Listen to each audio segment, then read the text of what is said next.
Let's visit with our first brother who improved on his own reading and meditating. This is Brother Dallas Williamson from the Rockport congregation, and Brother Williamson was baptized over 40 years ago. Now, Brother Williamson, 6 years ago you retired, but what was your spiritual routine like before you retired? Well, I was probably coasting along. I know I wasn't really applying myself to the ministry. I was probably more of a token type of a ministry. My study wasn't there where it should have been, and that kind of affected my meetings as far as participating in meetings. I really didn't apply myself very well at that time. And so what changed after retirement? Well, after I retired, I found I had more time on my hands, of course. And as having more time, I found that I applied myself into these areas as far as the ministry. My ministry, I was stepped up, did a lot more in the ministry, studying, personal study, and then, of course, I was able to participate more in the meetings, comment at the meetings.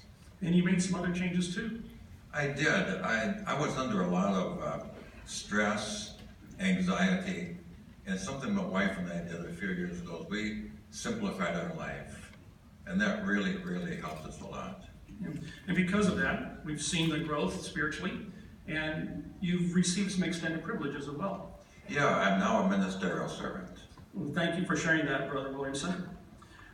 You know, as Brother Williamson mentioned that he simplified his life. Let's visit with a couple who have made similar adjustments in their life to better serve Jehovah. We're going to visit with Brother Shawan and Sister Renee Mayo from the Three Rivers congregation. Brother Mayo is an elder, and both are currently serving as regular pioneers. And so, how long have you two been in the work? I've been 12 years. 24 years, wow, 12 and 24, very commendable. And so, how have you two simplified your life in order to reach the goal of full-time service? I'm sure it took some effort to get that done. Yes, it did. We had to downsize of things that we had acquired, and we had to stick to a budget to make sure that we stay in line with what our future goals were. So have you faced challenges in doing that? Yeah, we have.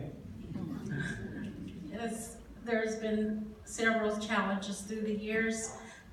We have two children, so making sure that their spiritual goals, physical goals are met, and also there was loss of employment at times, and then also illness in the family and different family members, and even loss of dear loved ones, including Shawan's two parents.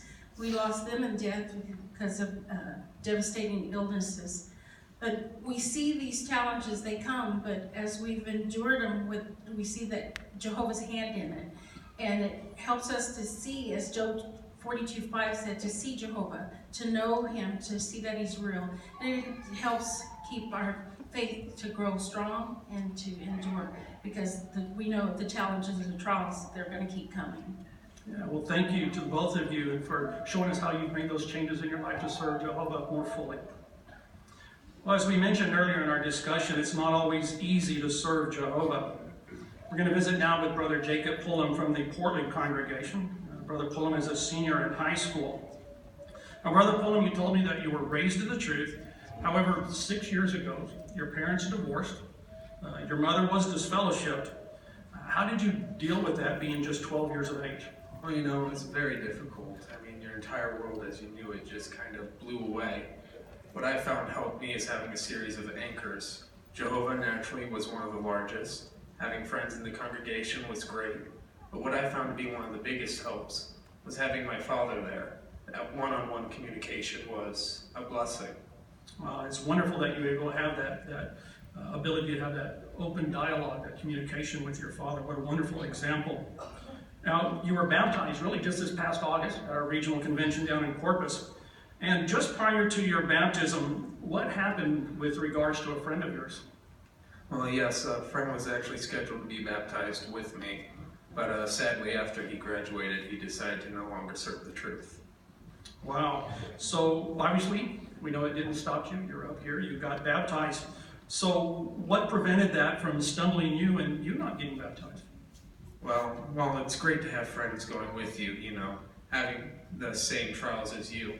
In the end, your dedication between you and Jehovah is just that, between you and Jehovah.